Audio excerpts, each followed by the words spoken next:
3월 8일 사순절 제3주 주일을 위한 말씀 나눔입니다. 오늘 제목을 누가 예수를 죽이려고 했나 라고 붙였는데 제목이 좀 과격하죠. 순화해서 그리고 신앙의 개념을 벗어나서 표현하자면 누가 당신을 비난하나 라는 제목으로 수정할 수도 있어서 부제로 달아봤습니다. 오늘 내용의 결론을 미리 말씀드리면 우리를 비난하는 요인은 외부에서도 있고 내부에서도 있잖아요. 그 중에 내부 요인에 대해서 조금 더 생각해보는 시간을 가지려고 합니다. 내부 요인은 오늘 제가 드리는 말씀에 의하자면 대표적으로 세 부분을 생각하게 되는데 이 세 부분과 관련된 성경 말씀이 있어서 그 말씀들을 통하여 내부 요인을 생각해 보겠습니다. 먼저 이 사순절, 예수님의 고난과 죽음을 묵상하는 이 기간에 맞추어 예수님은 누구를 위하여 죽으셨나 질문할 때 로마서에서는 경건하지 않은 자를 위하여, 우리를 위하여 죽었다 말씀하십니다. 그리고 그 죽음은 하나님의 사랑, 예수님의 사랑을 보여주시기 위한 것이다 말씀하셨습니다. 우리의 연약한 상황, 우리가 죄인된 상황을 위하여 예수님께서 죽으셨다는 것입니다. 그런데 누가 예수를 죽이려고 했나라고 할 때 여러분에게 소개드리는 본문을 통해서 세 대상을 확인하게 됩니다. 첫 번째는 예수님의 고향 나사렛 사람들입니다. 예수님께서 자기 고향에 가서 말씀을 전할 때 사람들의 반응은 놀랍다고 적혀 있는데 이 놀라움은 존경스러운 태도가 아니라 비아냥거리는 태도가 섞여 있습니다. 그래서 예수님은 선지자가 고향에서 환영을 받지 못한다 말씀하시며 25절부터 27절에 보면 하나님께서 여러 기회를 주시되 단 한 사람에게만 하나님의 은총을 내리셨다는 내용을 반복해서 얘기합니다. 이 내용을 들은 고향 사람들이 크게 화가 나서 동네 밖으로 예수를 쫓아내고 그 동네의 산 낭떠러지까지 예수를 끌고 가서 거기서 밀쳐 떨어뜨리려고 했습니다. 왜 고향 사람들은 이런 반응을 보였을까? 특히 25절부터 27절에 있는 예수님의 말씀에 왜 그렇게 격분했을까? 그것은 고향 나사렛이 매우 가난하고 소외된 동네이기 때문입니다. 그들은 자기 스스로 특별할 것이 없다고 여기고 여기서 특별한 것이 나오지도 않을 것이라고 생각했습니다. 그래서 예수가 타 지역에서 칭송을 받고 고향으로 돌아왔을 때 우리 출신이 성공했다고 열렬히 환영하기는커녕 나사렛에서 난 너 아버지가 누군지도 우리가 아는데 네가 그럴 리가 있느냐는 시각을 보인 것입니다. 그 점에 대해서 25절부터 27절의 예수님의 말씀은 자기 스스로 얘기했던 것을 똑같이 확인시켜준 것에 불과한 건데 그래, 이 나사렛은 인정을 받을 수가 없지. 하나님의 은총으로부터 배제된 동네지라고 말을 한 것입니다. 본인들이 스스로 말한 것과 다름없는 똑같은 얘기를 했는데 화가 났어요. 그러니까 말은 그렇게 하면서 자기들이 그렇게 인정된다는 것에 대해서 스스로는 분개하고 있고 하지만 막상 제대로 표현은 못했던 사람들인 것입니다. 그 부분을 예수님이 건드리시자 그들은 흥분해서 오히려 예수를 죽이려고 했습니다. 이것이 열등의식이죠. 또 잘 안다는 착각이라고 제가 제목을 붙였는데 예수 너 내가 잘 알아. 네 아버지 누군지 잘 알고 네가 이 동네에서 태어났는데 이 동네의 배경 내가 잘 알아. 우리가 자기 자신을 잘 안다고 생각하면서 너 그거 더 이상 안 돼. 너 달라질 수 없어. 라고 말하는 내면의 소리 있잖아요. 그것이 우리를 죽입니다. 우리를 비난하고 우리를 더 이상 발전시키지 못하게 만듭니다. 두 번째로 예수를 죽이려고 했던 사람들은 대제사장들과 장로들인데 타 민족도 아니고 외부 세력도 아니고 예수님의 동족의 지도자들이 예수를 죽이려고 했다는 것입니다.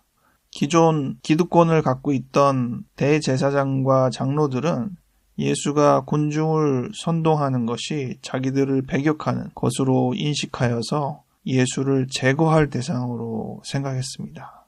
자기들이 옳다는 그 이기심의 부분을 깨트리게 되는 요인을 혐오하고 배척하려는 태도를 보인 것이죠. 우리의 마음속에 우리 자신이 어떤 존재라고 말하는 부분이 있습니다. 너는 이래야 한다. 왜 여기에 도달하지 못하냐고 자극하는 그런 맥락의 표현이 우리 마음속에 혐오와 이기심으로 놓여 있습니다. 우리 자신의 그 특성을 수용하지 못하기 때문에 만만한 다른 대상들을 혐오하는 것이 아닌가. 자기의 이기심에 솔직하게 표현을 나타내지 못하기 때문에 엄하게 혐오를 나타내고 있는 것이 아닌가 생각하게 됩니다. 지도자들은 교활했습니다. 그들이 누군가를 제거하려는 의도를 가지지만 사람들에게서 밀란이 일어나는 것도 우려스러워서 명절에는 이런 계략을 표출하지 말자고 말을 합니다. 그런데 보통 이렇게 밀란이 말까 하노니 명절에는 하지 말자 하면 명절을 지나서 뭔가 계략을 그제서야 실행할 것 같이 보이잖아요. 근데 명절 전에 일을 저질러 버립니다. 그 다음에 바로 명절이 오니까 사람들이 그 명절을 준행하다 보니 예수에 대한 이야기는 약간 뒷전이 되는 부분을 보여주고 있습니다. 이 또한 우리가 갖고 있는 어떤 모습이 아닌가 싶기도 합니다. 뭔가 변화를 추구하려고 할 때 그 다음에 찾아오는 항상 반복되어 온 어떤 관습이나 이런 부분에 몰두하다 보면 괜히 다른 변화를 가져올 필요가 뭐가 있겠냐 하면서 원래의 습성에 그대로 젖은 채로 지나게 되는 경향이 이 부분에서도 보여지고 있습니다. 마지막으로 예수를 죽이고자 했던 사람은 예수님이 3년 동안 훈련시킨 제자들 중에 있었습니다. 누구보다도 가장 가까이서 그 뜻을 헤아리고 있던 사람 중에 한 사람이 배신을 보이는 것이죠. 유다가 배반을 하게 된 1차적인 이유는 물질에 대한 욕심으로 표현하고 있습니다. 내가 예수를 너희한테 넘겨줄 텐데 얼마 주겠냐 이렇게 이야기를 하는 것이죠. 가장 1차적인 표면, 물질적인 욕심에 의해서 우리는 우리 자신을 팔아버릴 수도 있다는 생각을 하게 됩니다. 그런데 조금 더 복합적인 해석도 필요한 부분이 있습니다. 가룟 유다의 경우 예수님이 십자가에서 못 박혀 죽은 장면을 본 다음에 양심의 가책을 받아서 그 돈을 준 사람들한테 내어 던지고 목을 메어 자살하는 모습을 보였거든요. 그가 돈의 필요에만 오로지 매여 있던 사람이라고 한다면 그의 결말이 그렇게 되지는 않았을 것으로 보입니다. 그렇다고 한다면 그는 돈 이상으로 무슨 의도를 가지고 이러한 상황을 펼쳤을까? 한 가지 생각해 볼 수 있는 가정은 가룟 유다는 예수가 전면에 내세울 수 있도록 그를 흔들었다는 것입니다. 그가 이렇게 고난의 정점에 놓인다면 비로소 예수는 이 점을 묵과하지 않고 저항과 강렬한 권세의 영역으로 들어설 것이라고 유다는 어느 정도 짐작했었던 것으로 보입니다. 그리고 그런 강렬한 통치와 힘의 배경에는 경제적인 부분도 필요하기 때문에 자기가 받는 돈이 유용하게 사용될 수 있을 것이라고 생각했을 것으로 보입니다. 여러모로 매우 실리적이라는 것이죠. 그런데 그런 전략이 정교하다고 스스로는 생각하지만 사실은 꼼수에 불과하고 서툴기도 하다는 것입니다. 그 부분 때문에 우리가 스스로 휘말려서 파멸에 이끌게 하는 경우가 당연히 많이 있습니다.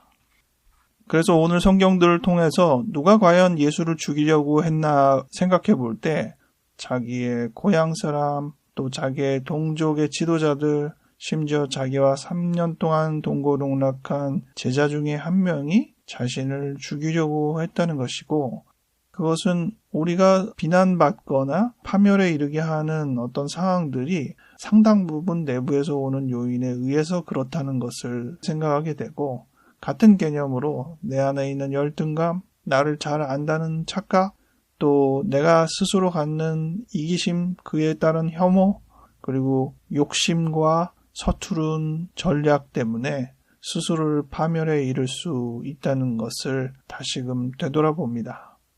그런데 예수님께서 이 내부적인 요인에 가득한 우리를 위해서 십자가에 못 박혀 죽으셨다는 것입니다. 예수님의 희생은 우리가 탈피하기 어려운 이 내부 요인을 극복할 수 있는 새로운 시각을 갖고 그 시각이 현실이 되도록 실천되는 방안을 한 걸음 한 걸음 걸어갈 수 있게 본을 보이셨다는 것입니다. 이 사순절의 기간 동안에 우리 스스로를 비난하는 우리 자신의 요인을 얼마나 극복할 수 있을지 되돌아보는 시간이 되면 좋겠습니다. 기도하겠습니다. 하나님 아버지, 외부의 많은 요인들이 우리를 비난하고 있지만 우리 내부의 많은 요인들이 내 스스로를 비난하는 것이 훨씬 더 많이 있음을 기억하게 됩니다. 하나님, 이 요인 하나하나들을 다시 되돌아보며 우리가 우리 스스로를 비난하는, 우리 스스로를 파멸에 이르게 하는 손가락질을 중단할 수 있게 도와주시옵소서. 예수님의 사랑을 본받아 우리 자신을 사랑하고 더 나은 길로 한 걸음 한 걸음 나아갈 수 있게 이끌어 주시옵소서. 이 사순절에 예수님의 그 희생을 나에 대한 비난의 극복의 기회로 삼게 도와주시옵소서. 감사드렸고 예수님 이름으로 기도하였습니다. 아멘.